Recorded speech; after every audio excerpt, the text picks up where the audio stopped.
In the dusty heart of Arizona Territory, 1881, where hope dried up faster than morning dew and mercy was rarer than gold, some stories began with the sound of coins changing hands and hearts breaking in silence. This is one of those stories, about a debt that couldn't be paid with money, a girl who heard more than anyone knew, and a cowboy who saw worth where others saw only burden. Rose Whitfield had never imagined that her father's gambling habit would lead to this moment. Standing in the blazing sun outside Prescott's cattle auction, her wrist bound with rope like livestock, while Frank Whitfield counted coins with shaking, whiskey-stained fingers. The men around them spoke of her as if she were deaf, as if she couldn't understand the transaction taking place. They were wrong about many things, but they were right about one. Rose was different. Jake Morrison, 28 years old and already weary of the world's cruelties, had come to town for supplies and a good horse. He hadn't planned on witnessing the sale of a human soul, but when he saw her, this girl who stood silent but unbroken, whose eyes held secrets deeper than any well, something shifted in his chest. Some debts can only be paid with kindness. Some rescues happen not with grand gestures, but with the quiet decision to see someone as worthy of love. The late September sun hammered down on Prescott's main street like a blacksmith's anvil, turning the dusty ground into a furnace that baked through boot leather and scorched the air above the wooden sidewalks. The final livestock auction of the season was winding down, cattle lowing in their pens, horses stamping impatiently, and men haggling over prices with voices rough from whiskey and too many years under the relentless Arizona sky. Jake Morrison adjusted his hat against the glare, his weathered hands resting on the corral fence as he studied a bay mare that had caught his eye. At 28, Jake had the lean, hard-muscled frame of a man who'd spent his life working cattle and breaking horses. His dark hair curled beneath his hat brim, and his brown eyes held the quiet intensity of someone who spoke more to animals than to people. He owned a modest spread 15 miles north of town. Nothing fancy, but honest work on honest land. He'd noticed the commotion near the auction platform earlier, but had deliberately avoided it. Prescott attracted all kinds during market days, and Jake preferred to conduct his business and leave. But now, as the crowd began to thin and the afternoon shadows grew longer, curiosity got the better of him. What he saw made his stomach clench with disgust. A girl, no more than 19, stood beside the platform with her head held high, despite the rope that bound her wrist to a wooden post. Her long auburn hair caught the sunlight like burnished copper, and though her blue calico dress was faded and patched, she wore it with a dignity that the circumstances couldn't diminish.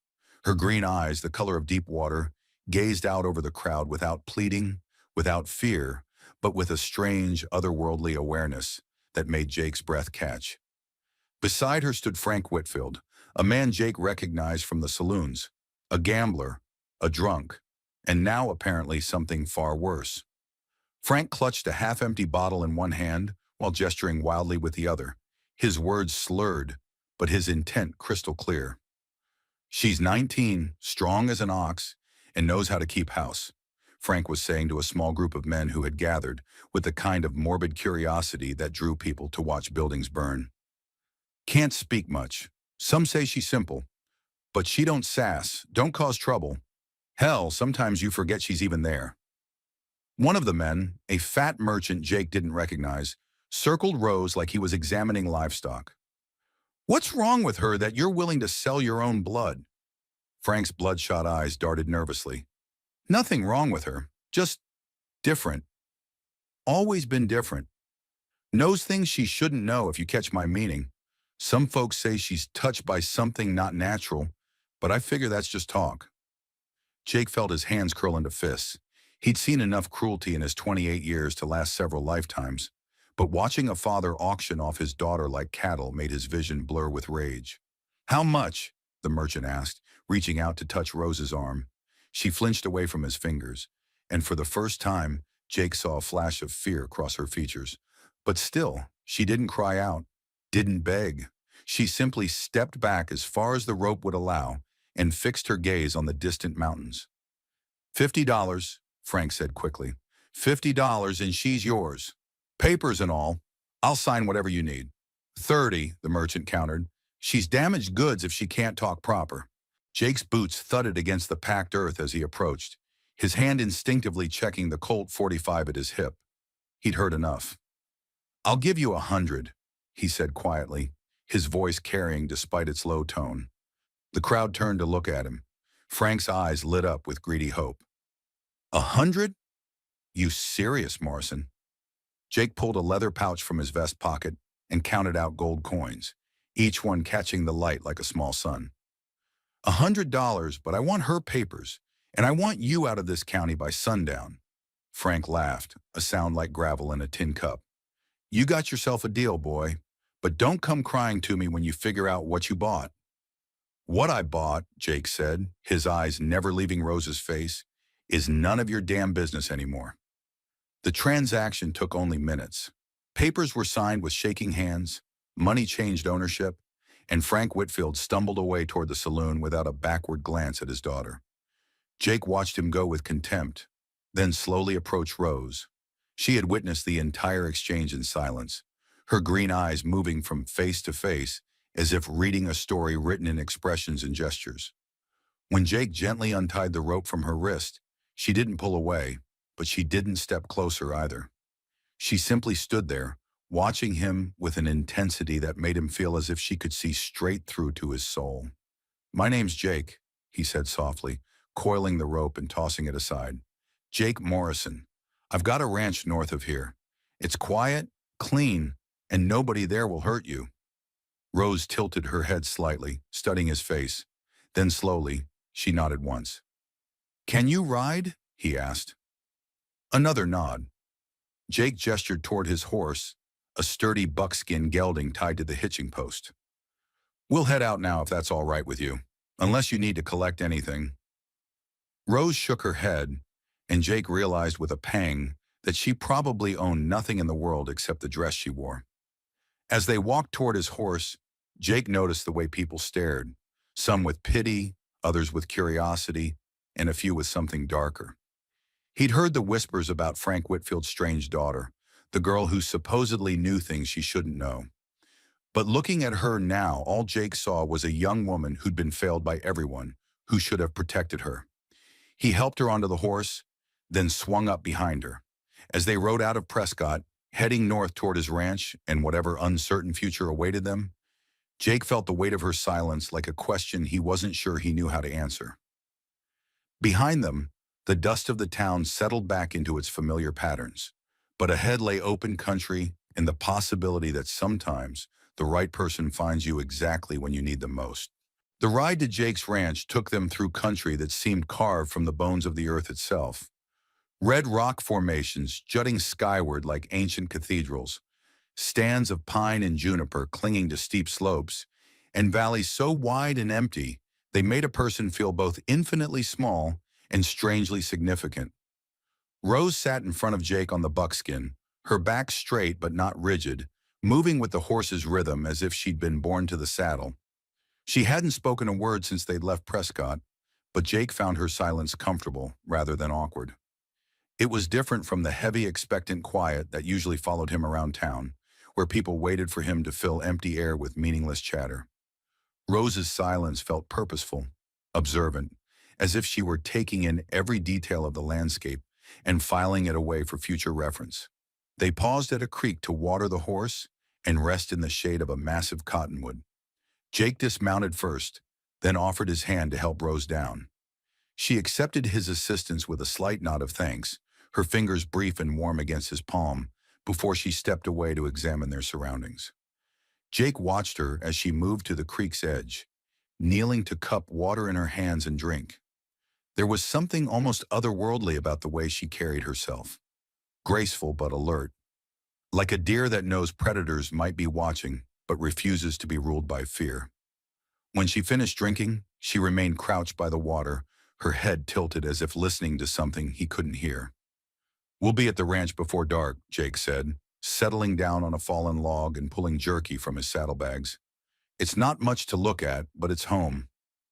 Rose turned to look at him, and Jake was struck again by the intensity of her gaze. Her green eyes seemed to take in not just his words, but something deeper. His intentions, perhaps, or the sincerity behind his promise of safety. He held out a piece of jerky, and she approached slowly, taking it with another of those small, formal nods. As she ate, Jake found himself talking, filling the silence with details about his ranch, his horses, the small cabin he'd built with his own hands after buying the land 5 years ago. "My nearest neighbor is old Miguel Vasquez, about 3 miles west," he said. "Good man, keeps to himself mostly. His wife, Elena, she makes the best tortillas this side of the Colorado River. You'll like her, I think. She doesn't ask a lot of questions." Rose's head turned sharply at the mention of questions, and Jake realized he'd struck something significant. In the brief moment before she looked away, he saw something flicker across her features. Not fear exactly, but a wariness that spoke of too many interrogations. Too many people trying to understand what they couldn't comprehend. "I'm not much for questions myself," Jake added quietly. "Figure a person will tell you what they want you to know when they're ready." Rose's shoulders relaxed slightly, and she turned back to him with what might have been the beginning of a smile. They remounted and continued north as the sun began its descent toward the western peaks. The land grew wilder here, less touched by human presence, and Jake felt some of the tension he'd been carrying since Prescott began to ease.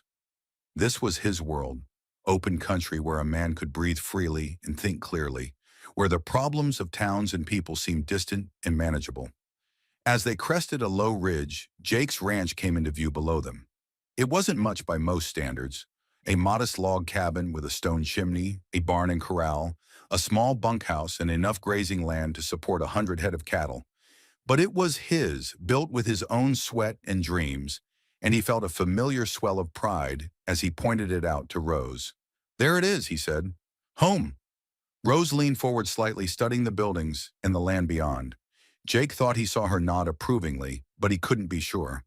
What he was sure of was the way she seemed to relax against him, as if the sight of the ranch had eased some burden she'd been carrying. They rode down into the yard as the first stars began to appear in the darkening sky. Jake's dog, a black and white border collie named Scout, came bounding out to greet them, tail wagging furiously. Jake expected Rose to be startled or perhaps wary of the dog, but instead she slid down from the horse before Jake could dismount and knelt to let Scout sniff her hands. What happened next made Jake's breath catch in his throat. Scout, who was typically reserved with strangers, immediately pressed against Rose's legs, his tail wagging so hard his entire body wiggled.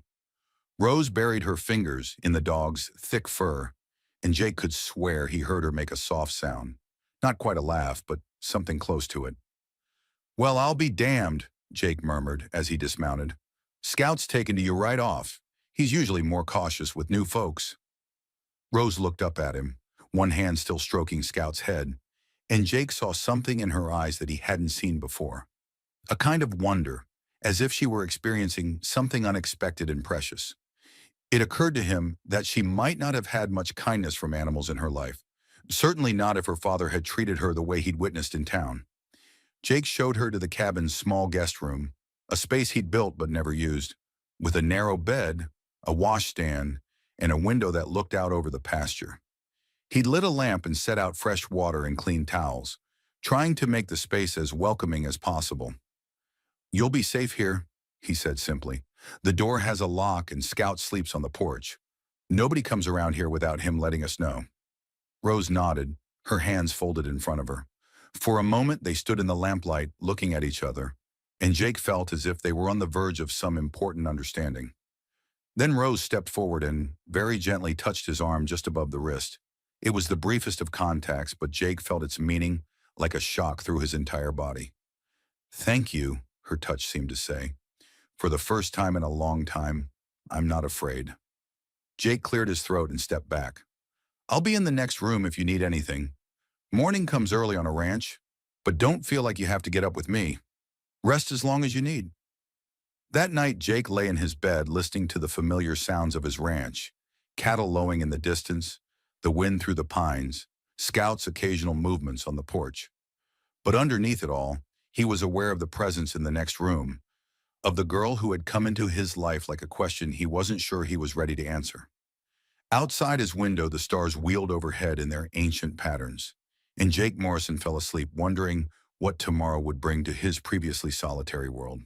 Jake woke before dawn, as was his habit, but lay still in his bed listening to the sounds of morning creeping across his ranch.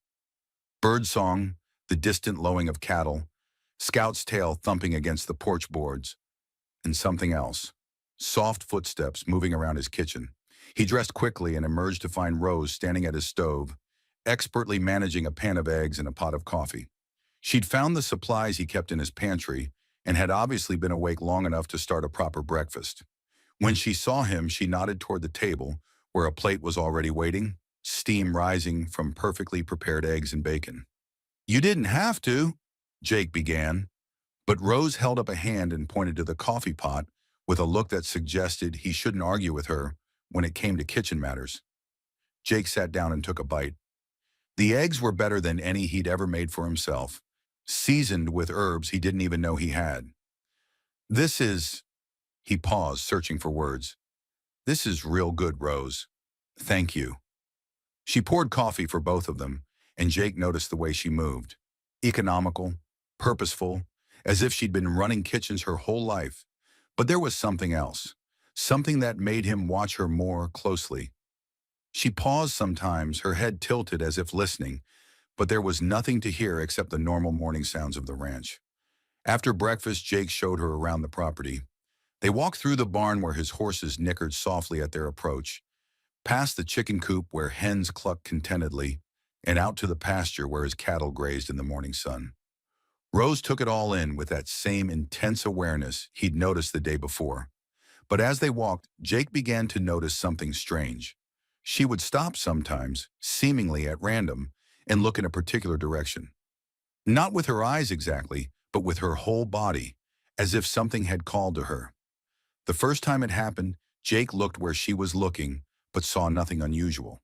The second time, he was about to ask what had caught her attention when Scout came bounding over the hill from exactly the direction Rose had been facing. By the third time, Jake was paying closer attention. They were checking the fence line in the north pasture when Rose suddenly stopped and turned toward a stand of pine trees about a quarter-mile away. Her entire posture changed, alert, concerned, focused. She started walking in that direction without explanation, and Jake, puzzled but trusting, followed. They found the cow 20 minutes later, lying on her side in a small clearing, clearly in distress. She was one of Jake's best breeding cows, and it was obvious she was having trouble calving. Jake cursed under his breath. He should have been checking on her more carefully, should have seen the signs earlier, but Rose was already moving. She approached the laboring cow with calm confidence, her hands gentle but sure as she examined the situation. Jake watched in amazement as she seemed to communicate with the animal through touch and presence alone. The cow, which should have been panicked and dangerous, actually seemed to calm under Rose's ministrations. "How did you know?" Jake asked quietly as Rose positioned herself to help with the birth. "How did you know she was here?" Rose glanced at him, and for a moment, her carefully maintained composure cracked. He saw something in her eyes. Fear, maybe, or the memory of fear. The look of someone who had been questioned about things she couldn't explain and found the experience painful. "It's all right," Jake said quickly. I'm just trying to understand." Rose studied his face for a long moment, then pointed to her chest, over her heart, and then gestured toward the cow. Jake frowned, trying to interpret the meaning, and Rose tried again. This time she placed her hand flat against the ground, then brought it to her ear, then to her heart. Jake felt a chill of understanding. "You feel them?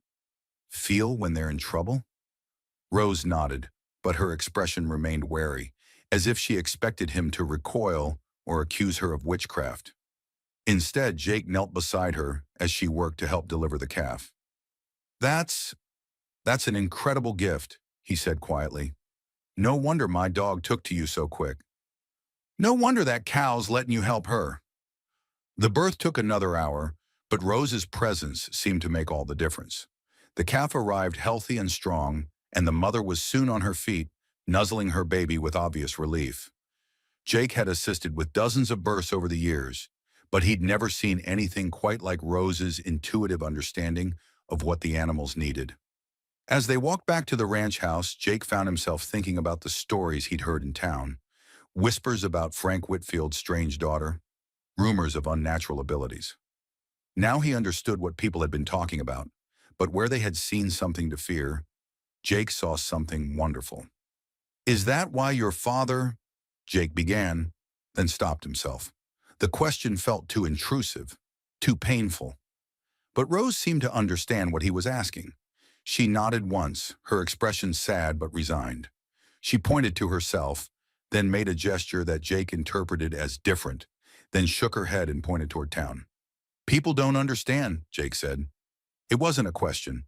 Rose's nod was firm, decisive. Then she surprised him by reaching out and touching his arm again, just as she had the night before.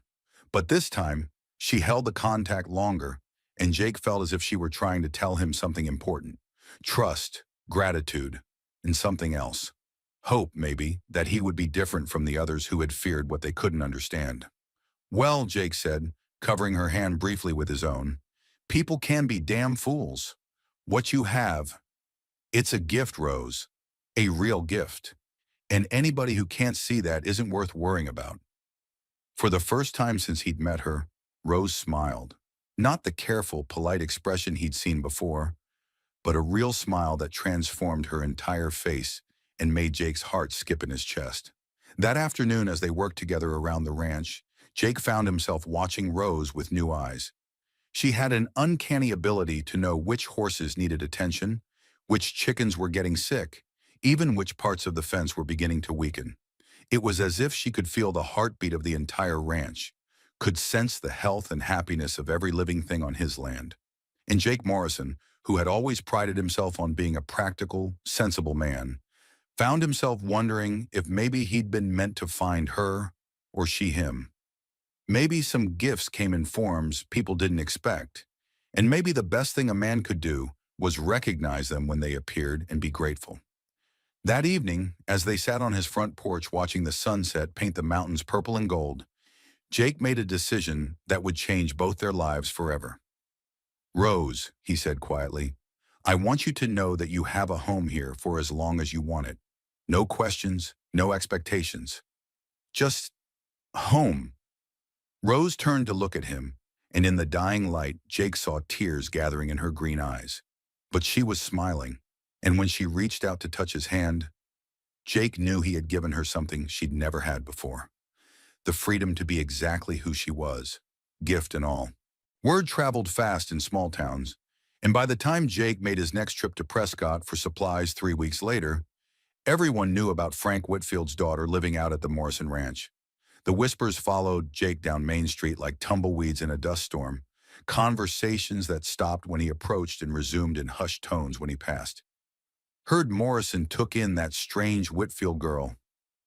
My cousin says she can talk to animals, knows when they're going to die. Frank always said there was something unnatural about her."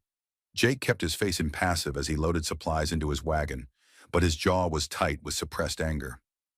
Rose had chosen to stay at the ranch that morning, saying she wanted to tend to a mare who was close to foaling, but Jake suspected she'd wanted to avoid exactly this kind of attention.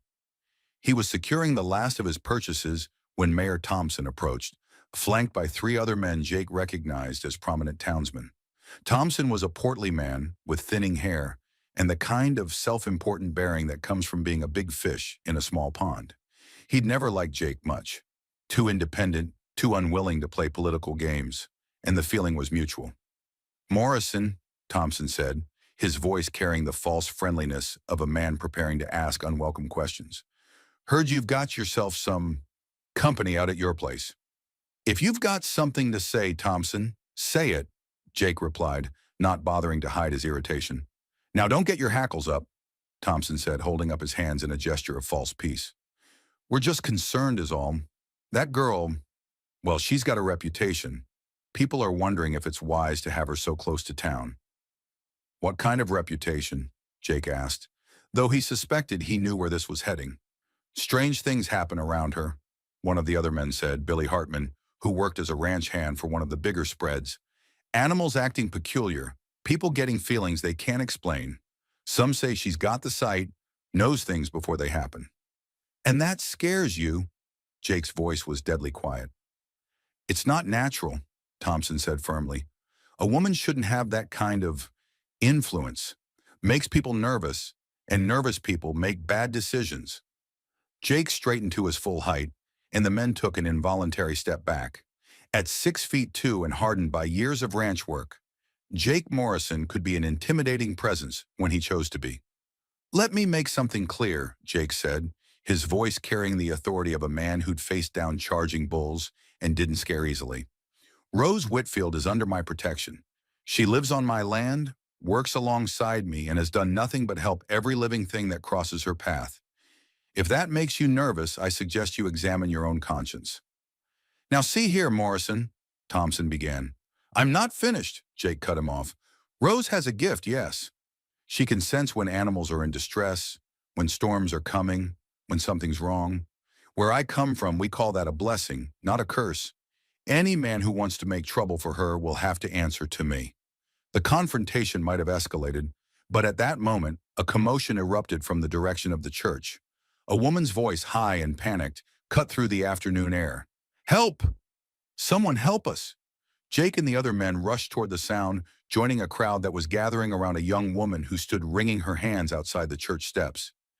Jake recognized her as Mary Patterson, whose husband ran the blacksmith shop. "It's my Tommy," she was saying, tears streaming down her face. "He was playing in the old mine shaft north of town, and there was a cave-in. He's trapped, and we can't get to him. The opening's too small, and we're afraid if we try to dig, we'll bring more rocks down on him." A murmur of concern rippled through the crowd. The abandoned mine shaft was a known danger, but children were drawn to it despite repeated warnings. Jake knew the place, a narrow, unstable tunnel that had been worked out years ago and left to deteriorate. "How long has he been trapped?" Jake asked. "Maybe an hour," Mary sobbed. "We can hear him crying, but we can't reach him. Oh God, what if—" Her words were cut off by the sound of approaching hoofbeats. Jake turned to see Rose riding hard toward town on one of his horses, her hair streaming behind her like a copper banner. She pulled up at the edge of the crowd and slid from the saddle with urgent grace. She took one look at Mary's tear-stained face, then at the men standing helplessly around, and Jake saw understanding dawn in her green eyes.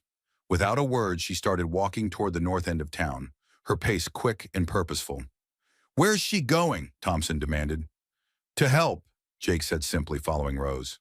The crowd trailed behind them, curiosity and desperation overriding their earlier suspicions. They reached the mine site to find Rose already kneeling at the partially collapsed entrance, her ear pressed to the ground. She listened for a long moment, then moved to different spots around the area, always listening, always alert. Finally, she stood and pointed to a spot about 20 feet from the main entrance, then began pulling away rocks and debris with methodical determination. Jake immediately moved to help her, as did several other men, though they exchanged uncertain glances. "How does she know where to dig?" someone whispered. "Maybe she doesn't," another voice replied. "Maybe she's just guessing." But Jake had seen Rose work with animals, had witnessed her uncanny ability to sense what was wrong and what was needed.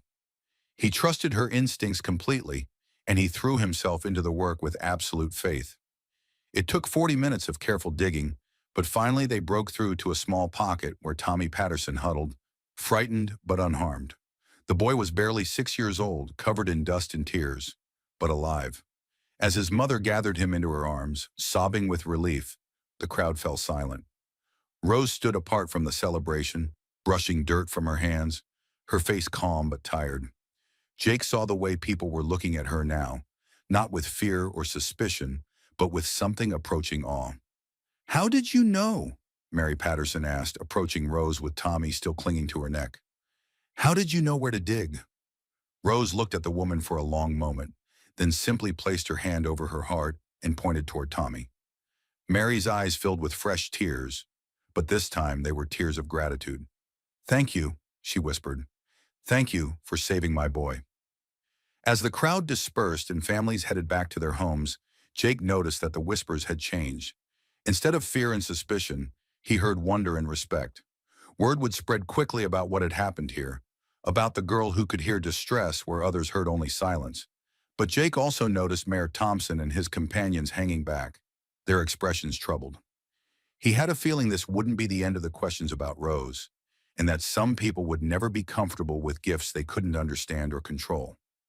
As he and Rose rode back to the ranch in the gathering dusk, Jake reached over and squeezed her hand gently.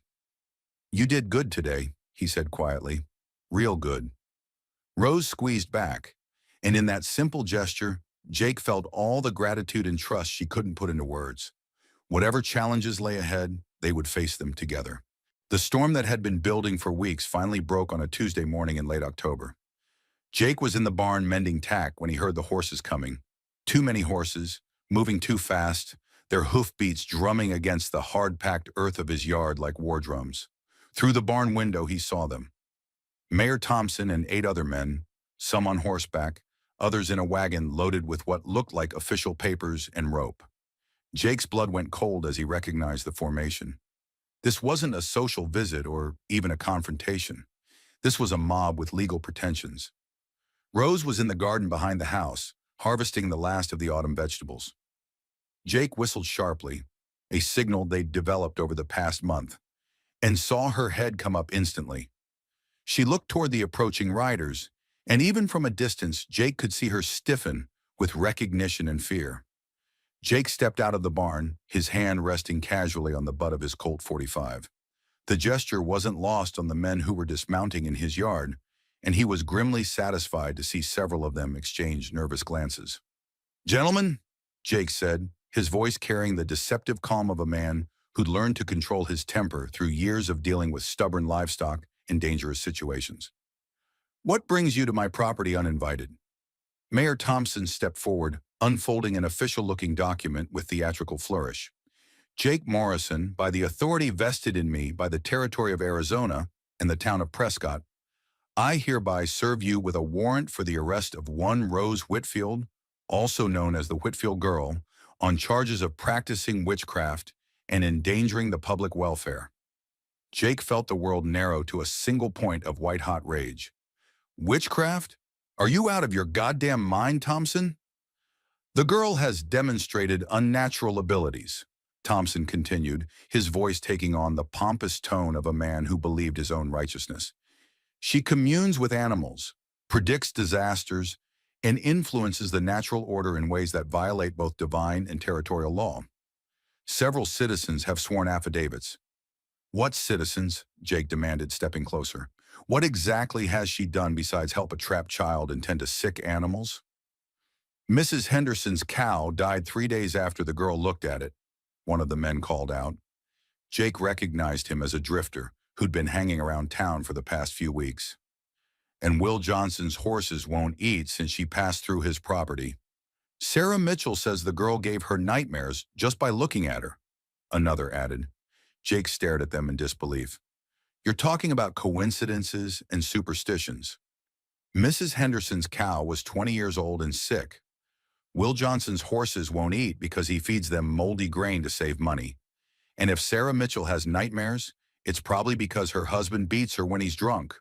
The accusations hit their mark. Several of the men shifted uncomfortably, and Jake pressed his advantage. "You want to talk about unnatural?" Jake's voice rose, his control beginning to fray. "I'll tell you what's unnatural. It's unnatural for grown men to terrorize a young woman because she's different. It's unnatural for a father to sell his daughter like livestock. And it's sure as hell unnatural for you to come onto my land with guns and ropes, talking about arresting someone for the crime of being kind to animals."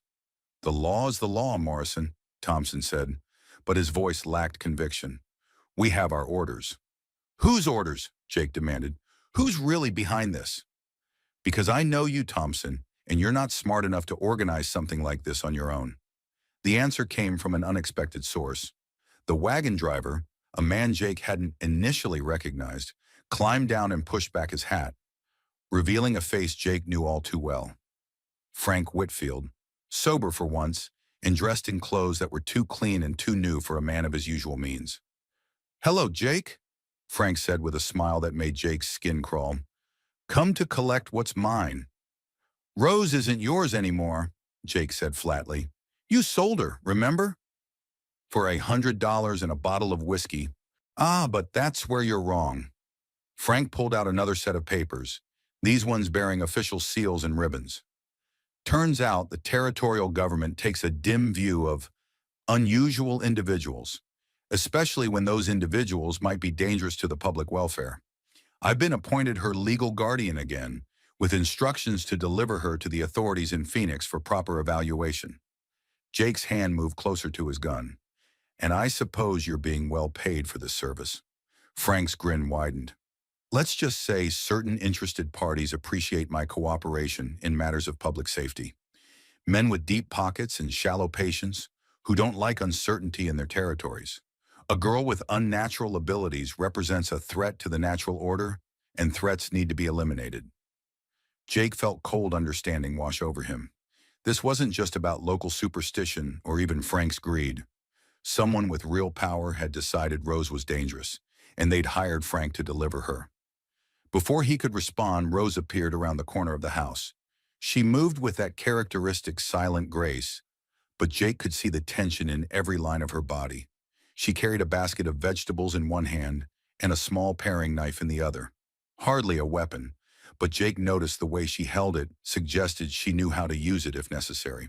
The men turned to stare at her, and Jake saw fear and fascination war in their expressions. Rose looked smaller than usual, standing against the backdrop of his ranch house, but there was something in her bearing that reminded Jake of a cornered wildcat. Beautiful, vulnerable, and absolutely dangerous if threatened. "There's my little girl," Frank said, his voice dripping with false affection. "Come along now, Rose." Time to go. Rose looked at her father with an expression of such profound contempt that several of the men actually stepped back. Then she looked at Jake, and in her green eyes he saw a question. What do we do now? Jake had been in tight spots before, cornered by rustlers caught in stampedes, faced down by men who thought his youth made him easy prey. But he'd never felt stakes this high, never had to protect someone who mattered this much to him. "She's not going anywhere," Jake said quietly. "Now see here, Morrison," Thompson began. "No, you see here." Jake's voice carried the authority of a man who'd made his decision and wouldn't be moved. "Rose Whitfield is under my protection. She lives on my land by her own choice, harms no one, and helps anyone who needs it. If you think I'm going to let you drag her away based on the paranoid fantasies of scared, small-minded people, you're badly mistaken." "The law," one of the men started. "The law says a lot of things," Jake interrupted. "It says a man has the right to defend his property and the people under his protection. It says you need probable cause to make an arrest, not just superstition and gossip. And it sure as hell says you can't just make up charges because someone makes you uncomfortable." Frank laughed, a sound like gravel in a tin cup. "You always were too big for your britches, Morrison. But this isn't about what you want. This is about what's best for everyone." "Everyone except Rose," Jake pointed out. "Rose is sick," Frank said, his voice taking on a tone of paternal concern that fooled no one. "She needs help, proper medical attention. The doctors in Phoenix, they understand these conditions. They can cure her." Jake felt Rose stiffen beside him. He'd heard enough stories about what happened to people like Rose in the hands of doctors who thought they could cure what wasn't broken. The thought of her trapped in some asylum, subjected to treatments designed to break her spirit and destroy her gift, made his vision blur with rage. "Over my dead body," Jake said simply. The words hung in the air like a challenge, and Jake saw several of the men reach for their weapons. But before anyone could draw, Rose stepped forward. She set down her basket and walked toward the center of the yard, placing herself between Jake and the assembled men. For a moment she simply stood there, looking from face to face with that uncanny awareness that made people so uncomfortable. Then she did something no one expected. She spoke. Her voice was soft, barely above a whisper, rusty from disuse but clear and strong. "Please," she said, the single word carrying more weight than any speech Jake had ever heard. "Please, just let me be." The effect was electric. Several men actually backed up a step, as if her voice carried some physical force. Frank's face went white, then red with rage. "She can talk," he sputtered. "All these years she could talk, and she's been pretending." "I wasn't pretending," Rose said, her voice growing stronger. "I was protecting myself. From you. From people like you who want to use what I am instead of accepting who I am. She turned to face the crowd, and Jake saw courage in every line of her body. Yes, I can sense things others can't. Yes, I know when animals are in pain, when storms are coming, when something is wrong. I don't know why I have this gift, but I know it's not evil. I've never hurt anyone. I've only tried to help. It's not natural, Thompson said, but his voice lacked conviction. Neither is medicine, Rose replied. Neither is reading or music or any of the things that make humans more than animals. Should we outlaw doctors because they can heal? Should we arrest teachers because they know things others don't? Jake felt a surge of pride and admiration for the woman standing beside him. In the face of fear and hatred, she had found her voice and was using it to defend not just herself, but the very nature of what made her special. You're afraid of me because I'm different, Rose continued, but I'm not your enemy. I'm not anyone's enemy. I just want to live quietly, to use my gift to help when I can, and to be left in peace. For a moment it seemed as if her words might carry the day. Jake saw doubt creeping into several faces, saw men beginning to question what they were doing and why they were there. But Frank wasn't finished.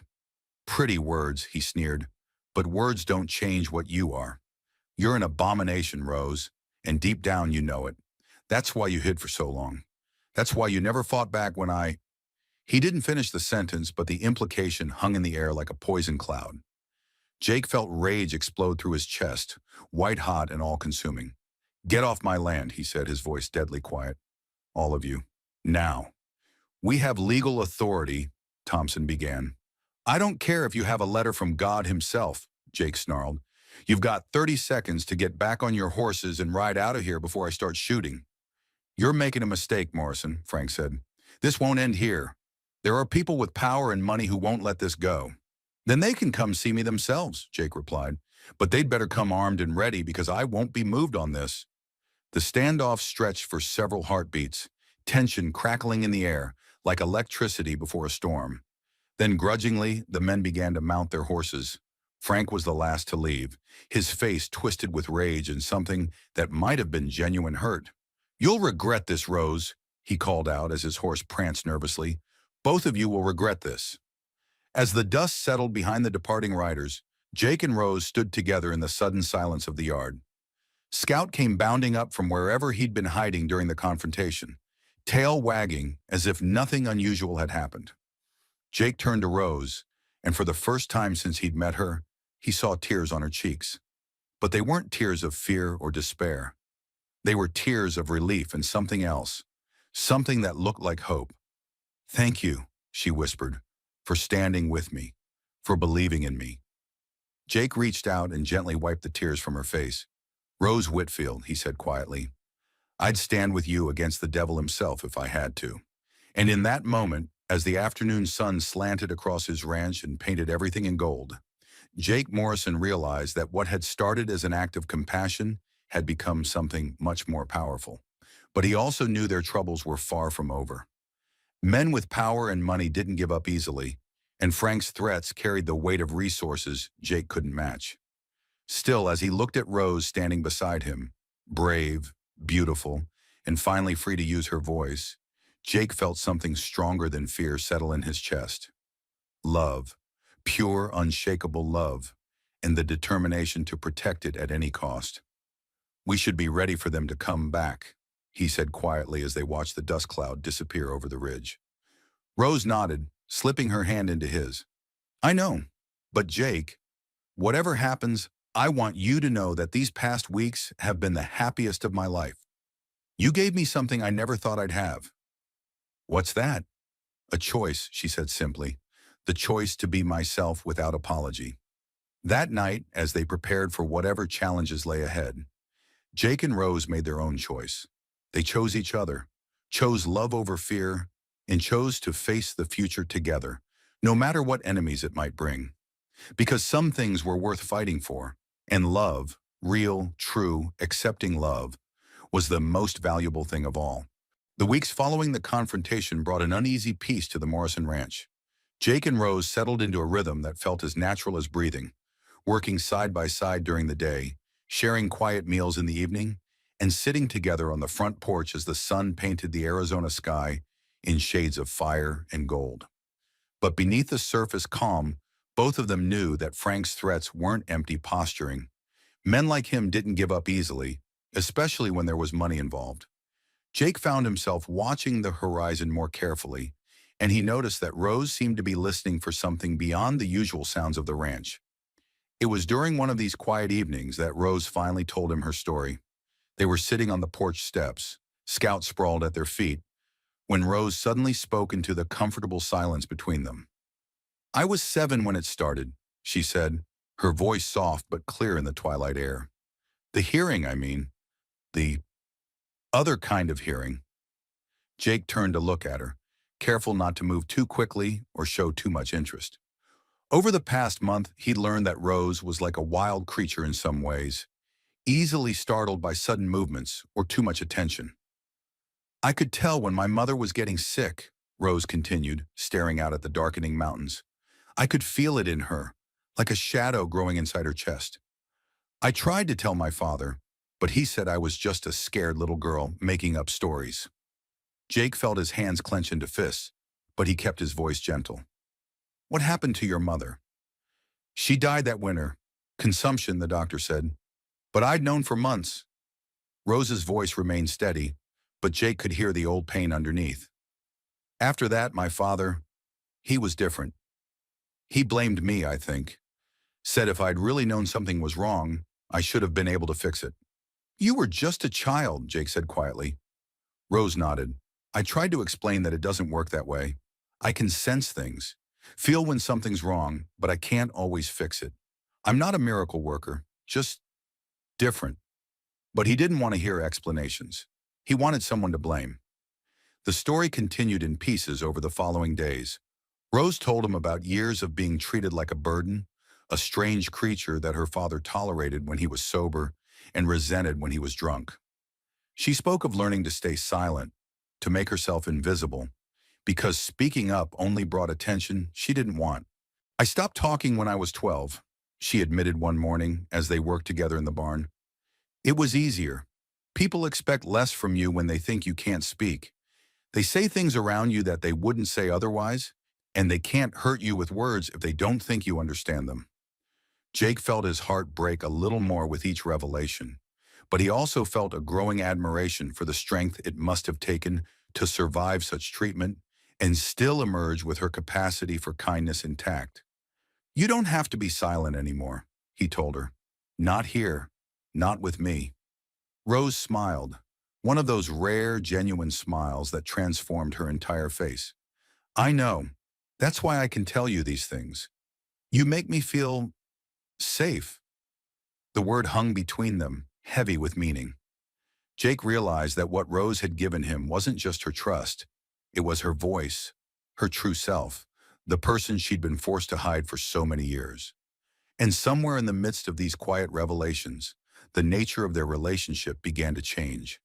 It started with small things, hands that lingered when they touched, glances that lasted longer than necessary, moments of awareness that made the air between them shimmer with possibility.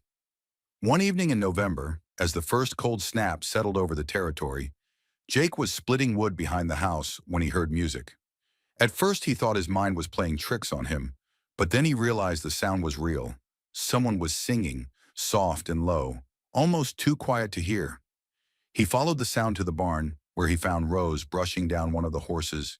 She was singing to the animal, her voice threading through the quiet air like silver wire. The song had no words that Jake could understand, but it didn't need them.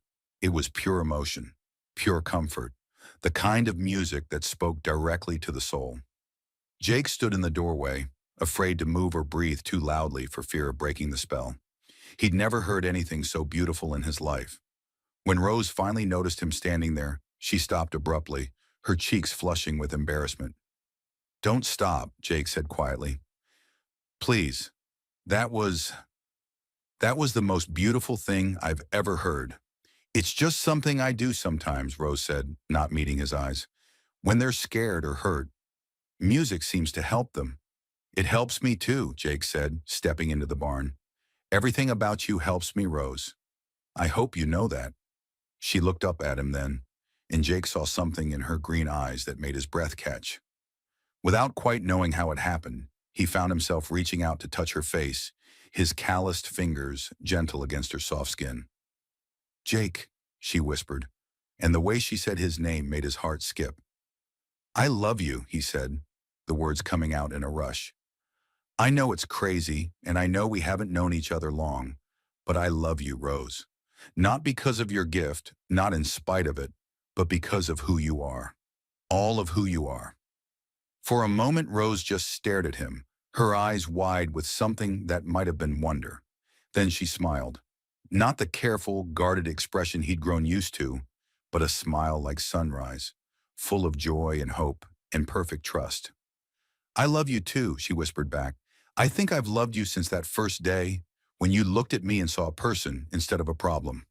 Jake kissed her then, soft and gentle under the warm yellow light of the barn lantern. It was a kiss that tasted like promises and felt like coming home. When they finally broke apart, both of them were breathing hard, and Jake rested his forehead against hers. "Marry me," he said, the words surprising them both. "I know it's fast, and I know there'll be people who object, but I don't care. Marry me, Rose. Let me spend the rest of my life protecting you and loving you and learning from you." Rose's eyes filled with tears, but she was still smiling. "Yes," she said simply. "Yes, Jake Morrison.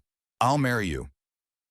They were wed 3 days later by a traveling preacher who happened to be passing through, with Miguel and Elena Vasquez as witnesses and Scout as the only other attendee. It wasn't a fancy ceremony.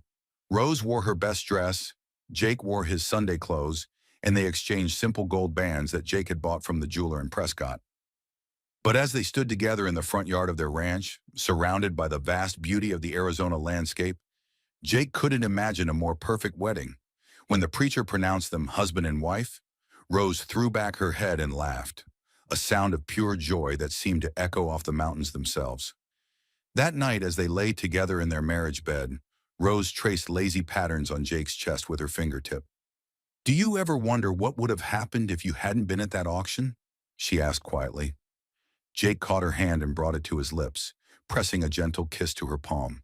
"No," he said firmly, "because I was meant to be there. We were meant to find each other, Rose. I'm sure of it." "How can you be so certain?" Jake smiled in the darkness. "Because some things don't need explaining. They just need believing, and I believe in us." Outside their window, the Arizona wind whispered through the pines, carrying with it the promise of all the tomorrows they would share. Jake Morrison and Rose Whitfield Morrison had found each other across all the noise and fear and misunderstanding of the world, and they had chosen love. It was, Jake thought, as sleep began to claim him, the most sensible thing either of them had ever done. 5 years later, the Morrison Ranch had become something of a legend throughout the Arizona Territory. People came from hundreds of miles away, seeking the help of the woman they called the listener, the rancher's wife who could sense illness in animals before symptoms appeared, who knew when storms were coming days in advance, and who had never lost a patient, human or animal, that she'd chosen to help. Jake and Rose had built their life into something beautiful and strong. The ranch prospered under Rose's intuitive care for the livestock, and their home had become a place of healing and hope for anyone who needed it. They'd added rooms to the original cabin, built a proper clinic for Rose's work with animals, and established a small school where Rose taught children, both hearing and deaf, to communicate with the natural world around them. Their own children, 3 of them now, had inherited varying degrees of their mother's gift. Little Sarah, age 4, could predict weather changes with uncanny accuracy. 8-year-old Thomas had an amazing rapport with horses, and baby Jacob, just learning to walk, already showed signs of being able to sense emotions in the people around him. The family faced challenges, of course.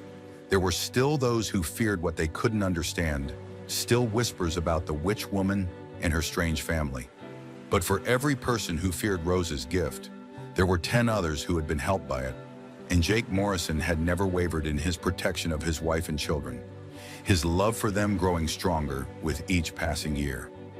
On quiet evenings when the work was done and the children were asleep, Jake and Rose would still sit together on their front porch, watching the sun set over the mountains they both loved. Sometimes they talked, sometimes they sat in comfortable silence, but always they were together. Two souls who had found their perfect match in a world that wasn't always kind to those who were different. Rose had taught Jake that the most important conversations often happen without words, that love was best expressed through actions rather than speeches, and that the greatest gift one person could give another was the freedom to be exactly who they were meant to be. And Jake had taught Rose that she was worthy of love, that her differences made her precious rather than dangerous, and that she would never again have to face the world alone.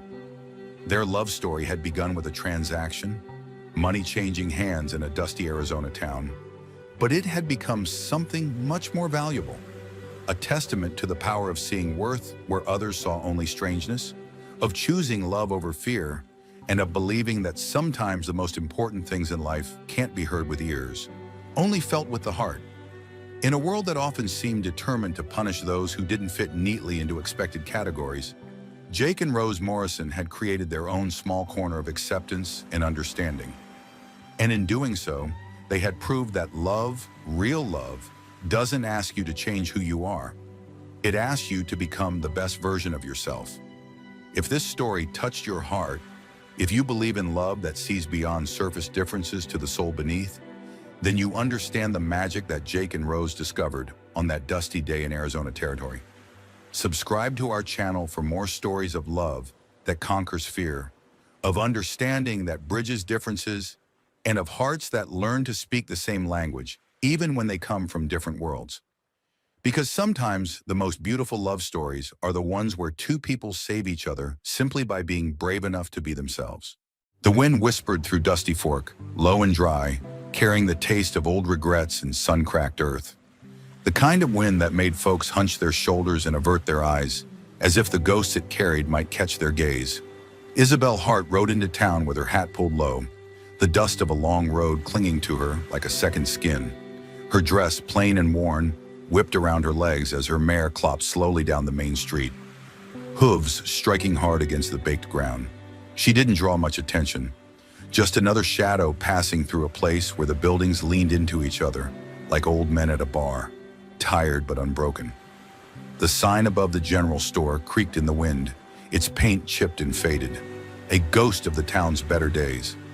A few eyes followed her from shaded doorways, the quiet murmurs of men with nothing better to do than spit and speculate. Isabel's gaze never wavered. She had the look of a woman who had run out of places to flee and decided to stand where she landed. She dismounted near the saloon, her boots hitting the dirt with a soft thud, the mare snorting as if sensing the unease in the air. She tied the reins loose, her fingers lingering for a moment on the worn leather, the way a woman might clutch a prayer before entering a confessional. Her jaw set, her eyes narrowed, and she stepped up onto the creaking boards of the porch, her shadow stretching long and thin across the sunlit street. The door swung shut behind her with a low groan, and the town settled back into its dusty silence, the wind carrying her ghost forward into the unknown. The saloon door creaked behind Isabel as she stepped into the cool, smoke-laden shadows. The place stank of whiskey, sweat, and the slow decay of dreams that had never quite found their footing.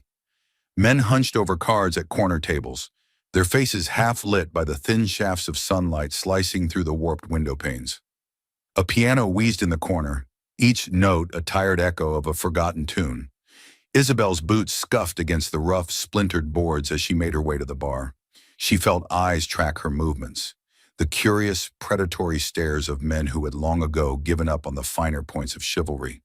She ignored them, her gaze fixed on the row of dusty bottles behind the bar, their labels faded, their contents clouded with age. The bartender, a heavy-set man with a greasy apron and a nose like a split potato, leaned in as she approached, his eyes narrowing. "Ain't seen you before," he grunted, his voice a gravelly rasp. "Dusty Fork ain't exactly a place for a lady traveling alone." "I'm not here for company," she replied, her voice steady, cool. She slid a coin across the bar, the metal clinking softly against the worn wood. "Whiskey, neat." The bartender hesitated a moment, then poured her a glass, his eyes never leaving her face. She took it without a word, her fingers wrapping around the cool glass. the sharp scent of cheap liquor stinging her nose as she brought it to her lips. She turned, leaning back against the bar, her gaze sweeping over the room. Men eyed her from beneath broad-brimmed hats and shadowed brows, their whispers low, speculative. She felt their stares on her back, a slow, creeping sensation like the prickle of a blade against bare skin. A few steps to her left, a poker game had stalled, the players' attention shifting from their cards to the strange woman at the bar. One of them, a wiry man with a scar that stretched from his temple to his jaw, spat into a chipped glass and pushed his chair back, his boots scraping against the floorboards. He stood slowly, his gaze fixed on Isabel, his grin a crooked slash across his face. "You lost, darling?" he drawled, his voice carrying over the low murmur of the room. "Dusty Fork ain't exactly a place for a lady looking to mind her own business." Isabel didn't flinch, her eyes narrowing as she set her glass down with a soft thud. "I'm not lost," she said, her voice steady, sharp, "and I don't mind my own business if it needs minding." A few of the men chuckled, low and rough, the sound like gravel tumbling down a dry creek bed. The scarred man took a slow step forward, his boots thudding against the floor, his shadow stretching long and dark across the warped boards. "You got a mouth on you," he said, his grin widening, "but I don't reckon you've got much else. Women like you don't last long out here." Isabel's jaw tightened, her fingers flexing at her sides. She felt the familiar, slow burn of anger coil in her chest, the sharp, bitter taste of old wounds rising in her throat. She met the man's gaze, her eyes cold, hard. "You think you know women like me?" she asked, her voice low, steady. "You think you've got us all figured out?" The man hesitated, his grin faltering, his eyes narrowing as he took another slow step forward. "I know enough to see your trouble," he growled, his hand drifting toward the battered revolver slung low on his hip. Isabel's breath slowed, her pulse pounding in her ears. The bar around her falling away, the faces blurring into a wash of shadow and smoke. She felt the weight of her own revolver against her thigh, the cool, familiar pressure, a silent reassurance against the rising tide of her anger. Before the man could reach for his gun, a low, rumbling voice cut through the smoky air, freezing him in place. "That's enough, Clyde," the bartender barked, his eyes hard, his jaw clenched. "Ain't no call for that kind of trouble in my place." Clyde hesitated, his fingers twitching against his gun belt, his jaw tightening. For a long, breathless moment, the saloon hung in a fragile, trembling silence, the air thick with the unspoken promise of violence. Then slowly, Clyde stepped back, his grin returning, sharp and mean. He tipped his hat to Isabel, his eyes glittering in the dim light. "Maybe you'll learn your place, lady," he sneered, his voice a low, venomous hiss. "Or maybe Dusty Fork'll teach it to you." He turned, his boots thudding against the floorboards as he stalked back to his table, his shadow trailing behind him like the tattered remains of a bad dream. Isabel exhaled slowly, her fingers unclenching, the tension in her shoulders easing as the room slowly returned to its smoky, murmuring hum. She lifted her glass, took a slow, measured sip, the whiskey burning her throat, grounding her, steadying her. She had come to Dusty Fork for a reason, and she would be damned if she let a scar-faced fool drive her out before she had a chance to find it. Isabel woke to the dry, crackling chill of a desert dawn.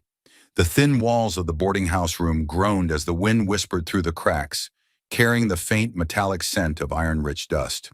She sat up slowly, her head heavy, her limbs stiff, the dull ache of old bruises flaring as she swung her legs over the side of the narrow cot.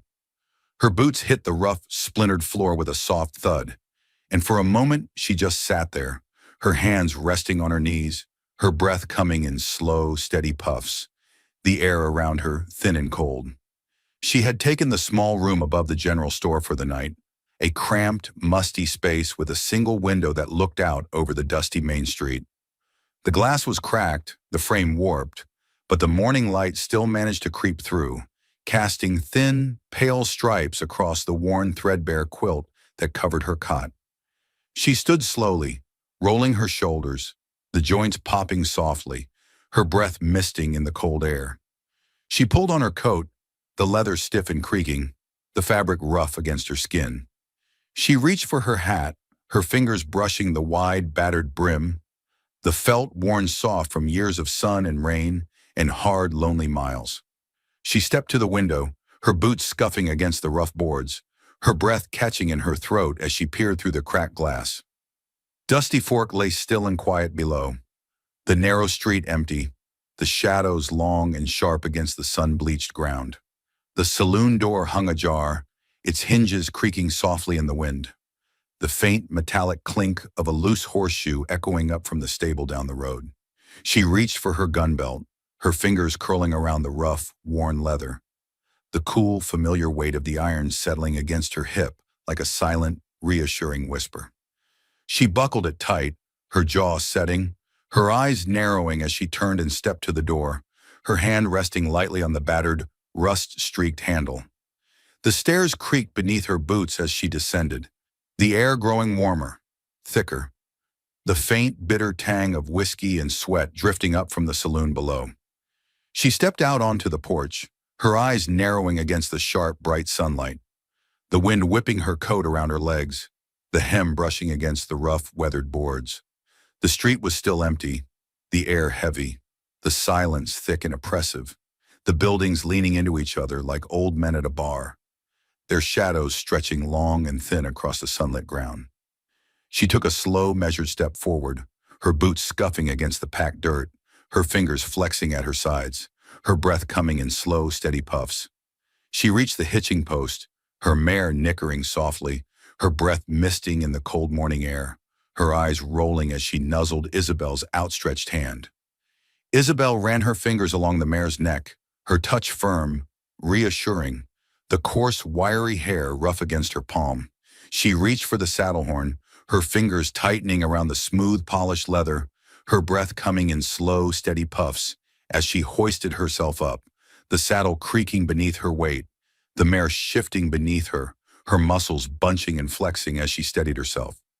She nudged the mare forward, her boots pressing lightly against the horse's sides, her hands tightening on the reins as she guided the animal down the narrow, rutted street, the hooves striking hard against the packed ground, the sharp metallic clink of iron against stone echoing off the leaning, sun-bleached buildings. She rode slowly, her eyes narrowed, her breath coming in slow, steady puffs, her fingers tight against the reins, her jaw clenched as she scanned the narrow alleyways, the darkened windows, the shadowed doorways, her senses sharp, her muscles coiled, her pulse thrumming in her veins. She reached the edge of town, the narrow road stretching out before her, the dry, cracked earth yawning open like a wound. The distant mountains jagged against the pale, cloudless sky. She paused, her breath catching in her throat, her pulse pounding in her ears, her fingers tightening against the reins. And then she saw him, a lone figure, dark and thin, a shadow against the sunlit horizon, his silhouette sharp against the bright, endless sky. He moved slowly, deliberately, his steps steady, his shadow stretching long and thin across the cracked, sun-bleached earth. Isabel felt her pulse quicken, her breath coming in short, sharp bursts, her fingers curling tighter around the reins, her jaw clenching, her eyes narrowing as the figure drew closer. His steps slow and measured, his head bowed, his shoulders hunched. She nudged the mare forward, her boots pressing lightly against the horse's sides, her breath coming in slow, steady puffs, her heart pounding in her chest, her pulse roaring in her ears as she closed the distance, her jaw clenching, her eyes narrowing. As she drew closer, the figure straightened, his head lifting, his eyes narrowing, his lips pressing into a thin, tight line. His face was lean, weathered, his eyes sharp, hard, his jaw set, his shoulders broad, his hands curled into tight fists at his sides. He stopped as she reached him, his eyes locking with hers, his jaw clenching, his breath coming in slow, steady puffs, his pulse thrumming in his veins, his fingers flexing at his sides. For a long, breathless moment, they just stared at each other, their breaths mingling in the cold morning air, their eyes locked, their jaws clenched, their pulses pounding in their ears. Then slowly the man reached up, his fingers curling around the wide, battered brim of his hat, his head bowing, his breath misting in the cold, brittle air. "Morning, ma'am," he said, his voice low, rough, the words slipping from his lips like a promise, his breath misting in the cold, brittle air, his eyes never leaving hers. Isabel felt her breath catch in her throat, her pulse roaring in her ears, her fingers tightening against the reins, her jaw clenching, her eyes narrowing. She didn't answer, just tipped her hat, nudged the mare forward, and rode on into the rising sun, her shadow stretching long and thin across the cracked, sun-bleached earth. Dusty Fork's single street was little more than a ribbon of packed earth, lined with leaning shacks and weather-beaten storefronts that creaked and groaned in the wind like old men at the end of their days. Isabel guided her mare toward the edge of town, her eyes narrowed against the sharp, cutting wind, her breath coming in slow, measured puffs as the dry, sun-cracked earth stretched out before her, wide and unforgiving. She pulled the reins gently, the leather creaking in her gloved hands, her mare snorting softly as it slowed to a reluctant halt beside the old church. Its white paint had long since peeled away, the wood beneath splintered and gray, the small, cracked windows staring blindly out over the dust-choked landscape. The church bell, cracked and silent, swayed gently in the wind, its clapper rusting in the dry air. Isabel swung down from the saddle, her boots hitting the packed earth with a soft thud, the dust rising in lazy spirals around her legs as she looped the reins over the hitching post. She reached up, adjusting the wide, battered brim of her hat, her jaw setting as she turned and stepped toward the small, uneven stairs leading up to the church's front door. The door creaked open beneath her hand, the rusted hinges shrieking in protest, the sound sharp and grating in the still, heavy air. She stepped inside, her boots scuffing against the warped, splintered boards, the air around her cool, stale, thick with the faint, musty scent of old wood and forgotten prayers. She paused just inside the door, her eyes adjusting to the gloom, the thin shafts of sunlight slicing through the cracked, dusty windows, casting long, thin shadows across the rough-hewn pews. Dust motes hung in the air, drifting slowly, lazily, caught in the thin, golden light like spirits too tired to move on.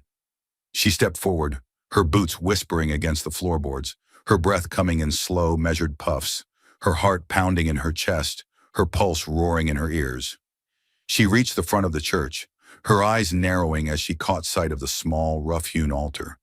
The wood scarred and scratched, the surface covered in a thin, fine layer of dust. She reached out, her fingers brushing against the rough, splintered edge, the wood cool and dry beneath her touch. She felt a sudden, sharp ache in her chest, a tightness in her throat, a pressure behind her eyes that she hadn't felt in a long, long time. She pulled her hand back, her fingers curling into a tight fist at her side, her jaw clenching, her breath coming in slow, shallow puffs as she turned and stepped back toward the door, her boots scuffing against the rough, splintered boards. She reached the door, her hand closing around the battered, rust-streaked handle, her breath catching in her throat as she paused, her head bowing, her shoulders hunching, her jaw clenching, her eyes squeezing shut. For a long, breathless moment, she just stood there, her breath coming in slow, measured puffs, her pulse pounding in her ears, her fingers tightening around the handle, her jaw clenching, her eyes squeezing shut. Then slowly, she pushed the door open, the hinges shrieking in protest, the harsh, bright sunlight spilling into the small shadowed space, the wind whipping at her coat, the dry, dust-choked air stinging her eyes, her throat, her lungs. She stepped out into the harsh, bright sunlight, her boots hitting the packed earth with a soft thud, the dust rising in lazy spirals around her legs as she stepped down from the uneven stairs, her breath coming in slow, measured puffs, her pulse pounding in her ears. She reached her mare, her fingers tightening around the reins, her jaw clenching, her eyes narrowing as she swung up into the saddle, the leather creaking beneath her weight, the mare snorting softly as it shifted beneath her, its muscles bunching and flexing, its breath misting in the thin, dry air. She nudged the mare forward, her boots pressing lightly against the horse's sides, her hands tightening on the reins as she guided the animal down the narrow, rutted street, the hooves striking hard against the packed ground, the sharp, metallic clink of iron against stone echoing off the leaning, sun-bleached buildings. She rode slowly, her eyes narrowed, her breath coming in slow, steady puffs, her fingers tight against the reins, her jaw clenched as she scanned the narrow alleyways, the darkened windows, the shadowed doorways, her senses sharp, her muscles coiled, her pulse thrumming in her veins. As she reached the edge of town, the narrow road stretching out before her, the dry, cracked earth yawning open like a wound, she heard the soft, slow creak of a porch swing behind her. She paused, her breath catching in her throat, her pulse pounding in her ears, her fingers tightening against the reins. She turned slowly, her eyes narrowing, her jaw clenching as she caught sight of a figure sitting on the porch of the general store. His head bowed, his shoulders hunched, his hands folded in his lap. The old storekeeper, his gray hair wild and unkempt, his face weathered and lined, his eyes shadowed, his jaw tight, his breath coming in slow, steady puffs. He looked up as she turned, his eyes locking with hers, his jaw clenching, his breath coming in slow, steady puffs, his fingers curling into tight fists in his lap. "Trouble's coming, girl," he said, his voice low, rough, the words slipping from his lips like a warning, his breath misting in the thin, dry air. "And it's got your name on it." Isabel felt her breath catch in her throat, her pulse roaring in her ears, her fingers tightening against the reins, her jaw clenching, her eyes narrowing. She didn't answer, just tipped her hat, nudged the mare forward, and rode on into the rising sun, her shadow stretching long and thin across the cracked, sun-bleached earth. The morning air had a sharp bite, a cold edge that cut through Isabel's thin coat as she rode out past the last leaning fence post, marking the edge of Dusty Fork. The landscape stretched out before her, wide and empty, the cracked earth broken only by the twisted remains of old wagon tracks and the sun-bleached bones of long-dead cattle. She squinted against the rising sun, her breath misting in the cold, dry air, her fingers tight against the reins, her jaw clenched as she guided her mare down the narrow, rutted trail that led into the hills. She had spent the past few days riding out from Dusty Fork, pushing deeper into the wilderness, her senses sharp, her muscles coiled, her pulse thrumming in her veins.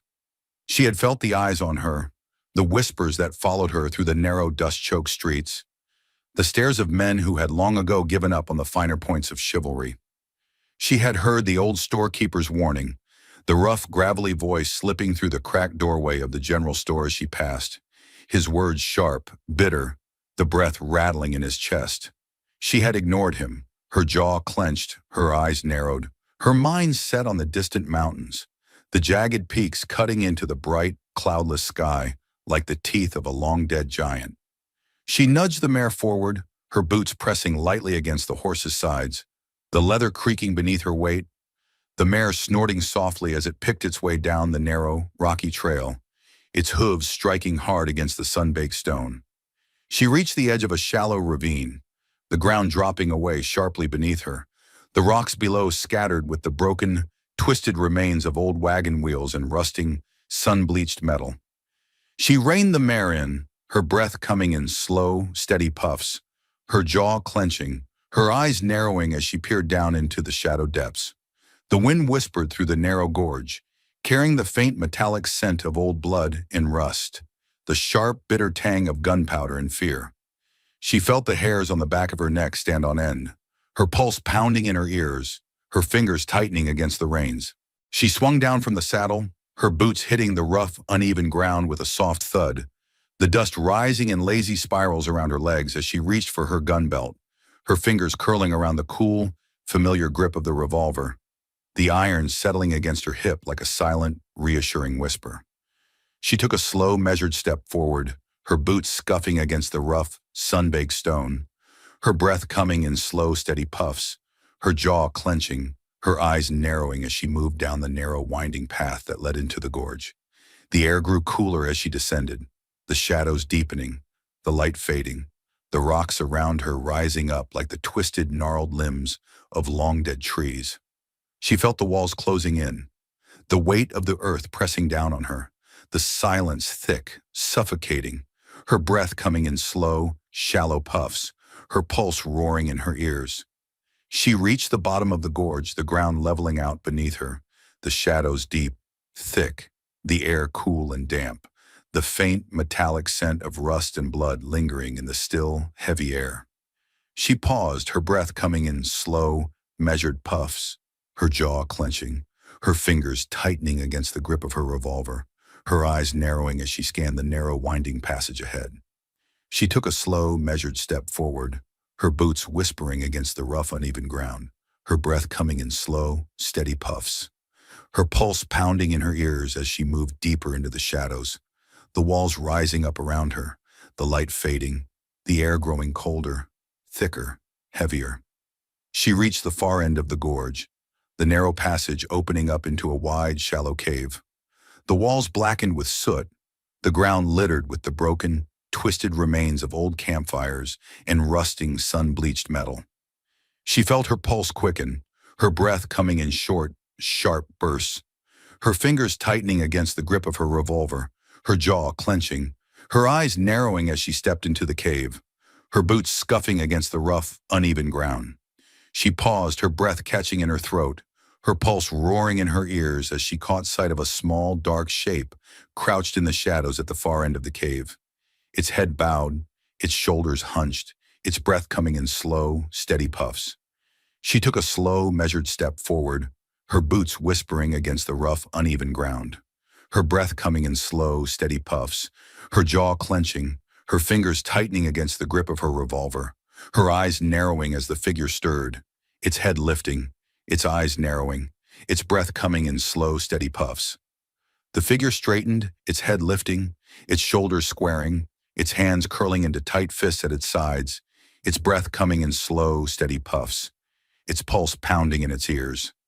"Isabel," the figure said, its voice low, rough, the words slipping from its lips like a warning, its breath misting in the cool, heavy air. "I figured you'd come."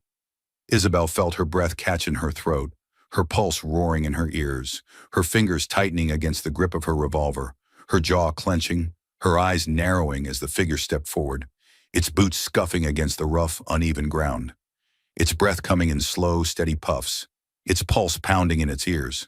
She didn't answer, just squared her shoulders, tightened her grip on her revolver, and took another slow, measured step forward, her boots whispering against the rough, uneven ground, her breath coming in slow, steady puffs, her pulse pounding in her ears as the shadows closed in around her. The first crack of gunfire echoed through the gorge, sharp and sudden, slicing through the cold, heavy air like a blade.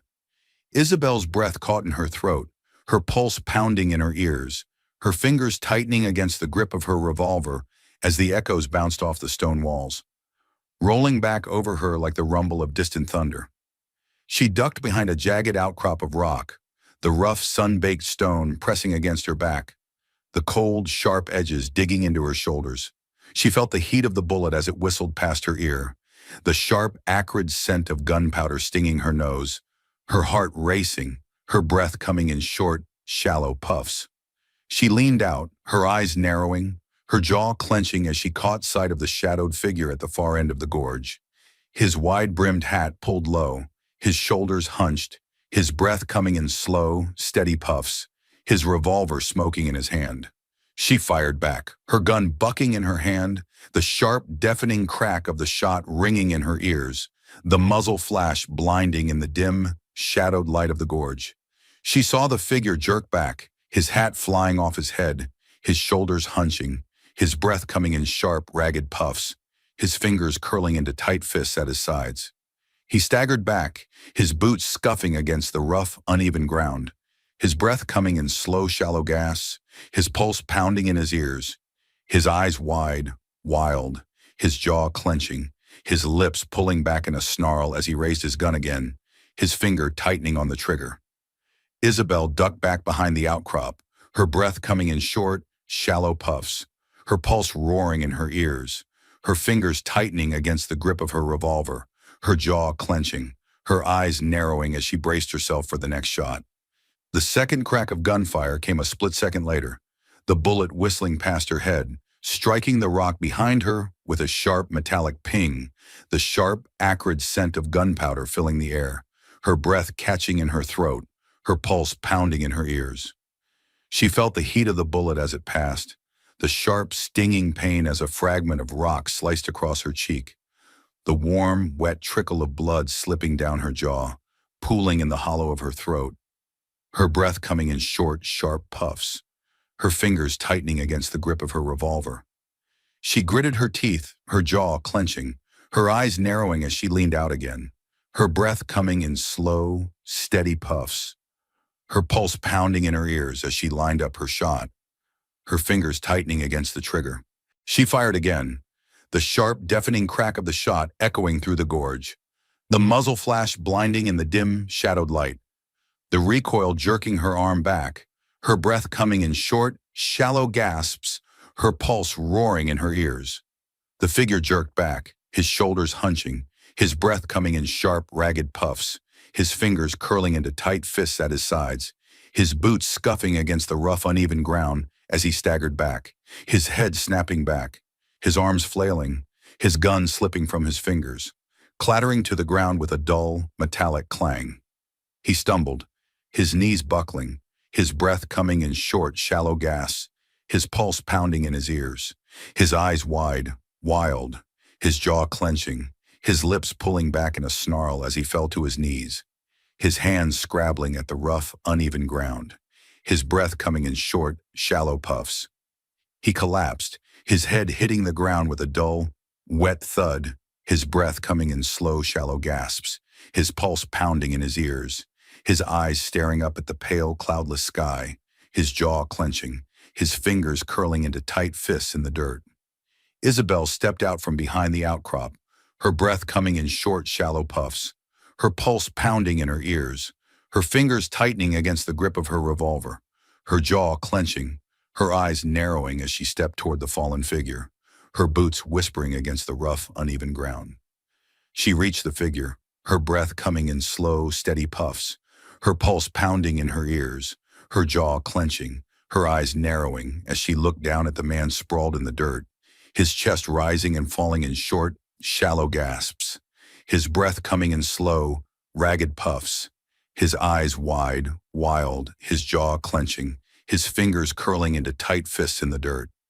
She knelt slowly, her breath coming in slow, steady puffs, her pulse pounding in her ears, her jaw clenching, her eyes narrowing as she reached out, her fingers brushing against the rough, sun-baked leather of his coat, the cold, dry fabric rough against her palm. The man's eyes flickered, his jaw clenching, his breath coming in short, ragged puffs, his fingers curling into tight fists in the dirt as he looked up at her, his lips pulling back in a snarl, his eyes narrowing, his pulse pounding in his ears. "You!" he rasped, his voice low, rough, the words slipping from his lips like a warning, his breath misting in the cold, dry air. "You should have stayed. Gone." Isabel's jaw clenched, her breath coming in slow, steady puffs, her pulse pounding in her ears as she tightened her grip on the revolver, the cold, hard iron settling against her palm like a silent, reassuring whisper. "I never left," she whispered, her voice low, steady, her breath coming in slow, steady puffs, her pulse pounding in her ears as she tightened her grip on the revolver, the cold, hard iron settling against her palm like a silent, reassuring whisper. She stood slowly, her breath coming in slow, steady puffs, her pulse pounding in her ears, her jaw clenching, her eyes narrowing as she turned and stepped back toward her mare, her boots whispering against the rough, uneven ground, the sharp, metallic clink of iron against stone echoing off the canyon walls. She swung up into the saddle, her breath coming in slow, steady puffs, her pulse pounding in her ears, her fingers tightening against the reins, her jaw clenching, her eyes narrowing as she turned the mare back toward Dusty Fork, the dry, cracked earth stretching out before her, wide and empty, the sun dipping low on the horizon, the shadows stretching long and thin across the cracked, sun-bleached ground. She didn't look back. Isabel's return to Dusty Fork was marked by a low, blood-red sun dipping behind the jagged peaks of the distant mountains, the shadows stretching long and thin across the cracked, sun-bleached earth. The air was cool, sharp, the faint metallic tang of iron-rich dust stinging her throat as she guided her mare down the narrow, rutted trail that led back into town.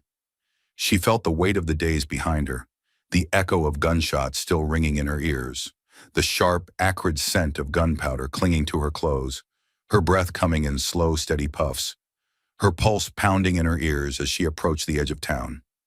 The streets of Dusty Fork were quiet, the narrow alleyways and darkened windows shadowed, the buildings leaning into each other like old men at a bar, their timbers creaking and groaning in the cool evening wind. A few eyes followed her from shaded doorways, the low murmuring whispers of men who had long ago given up on the finer points of chivalry, their voices low, rough, their breath misting in the cool, dry air. She guided her mare down the narrow, rutted street, the hooves striking hard against the packed ground, the sharp, metallic clink of iron against stone echoing off the leaning, sun-bleached buildings. She felt the eyes on her, the whispers that followed her, the stares of men who had watched her ride out of town days before, not expecting her to return.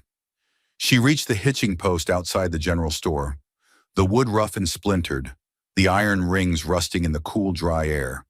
She swung down from the saddle, her boots hitting the packed earth with a soft thud, the dust rising in lazy spirals around her legs as she looped the reins over the post, her fingers lingering for a moment on the worn leather, the way a woman might clutch a prayer before entering a confessional. She turned, her jaw setting, her eyes narrowing as she stepped up onto the creaking boards of the porch, the old weathered planks groaning beneath her boots, the wind whipping at her coat, the hem brushing against the rough, splintered boards. The door swung open beneath her hand, the rusted hinges shrieking in protest, the sharp metallic sound echoing through the cool, still air as she stepped into the shadowed interior of the general store. The air was thick, stale, the faint, bitter tang of old whiskey and sweat hanging heavy in the gloom.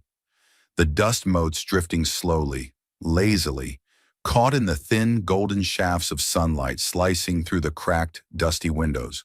The storekeeper, the old man with the wild gray hair and the weathered lined face, looked up as she entered, his eyes narrowing, his jaw clenching, his breath coming in slow, steady puffs as he leaned forward, his gnarled fingers curling around the edge of the counter. "You're back," he said, his voice low, rough, the words slipping from his lips like a warning, his breath misting in the cool, dry air. "Didn't figure you for the returning kind." Isabel didn't answer, just stepped up to the counter, her fingers brushing against the rough, splintered wood, her breath coming in slow, steady puffs, her jaw clenching, her eyes narrowing as she met the old man's gaze, her pulse pounding in her ears. "You were right," she said, her voice low, steady, the words slipping from her lips like a promise, her breath misting in the cool, dry air. Trouble came. The old man grunted, his eyes narrowing, his jaw clenching, his breath coming in slow, steady puffs as he leaned back, his gnarled fingers curling into tight fists in his lap, his pulse pounding in his ears. "And?" he growled, his voice low, rough, the words slipping from his lips like a challenge, his breath misting in the cool, dry air. "Did you send it back?" Isabel felt her jaw clench, her breath coming in slow, steady puffs, her fingers tightening against the edge of the counter, her pulse pounding in her ears as she leaned forward, her eyes narrowing, her lips pulling back in a tight, thin smile. "I sent it back," she whispered, her voice low, steady, the words slipping from her lips like a promise, her breath misting in the cool, dry air, her pulse pounding in her ears. The old man grunted, his jaw clenching, his breath coming in slow, steady puffs, his eyes narrowing as he leaned back, his fingers curling into tight fists in his lap, his pulse pounding in his ears. "Figured you might," he muttered, his voice low, rough, the words slipping from his lips like a challenge, his breath misting in the cool, dry air. "You've got that look." She turned, her boots scuffing against the rough, splintered boards, her breath coming in slow, steady puffs, her jaw clenching, her eyes narrowing as she stepped back out onto the porch. The wind whipping at her coat, the hem brushing against the rough, splintered boards.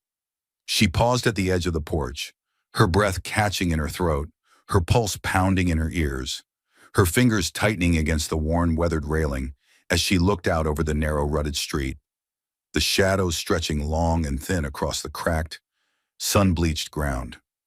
She had come to Dusty Fork for a reason, and she would be damned if she let a shadow from her past drive her out before she had a chance to find it. She tipped her hat, her jaw clenching, her eyes narrowing as she stepped down from the porch, her boots whispering against the rough, uneven ground.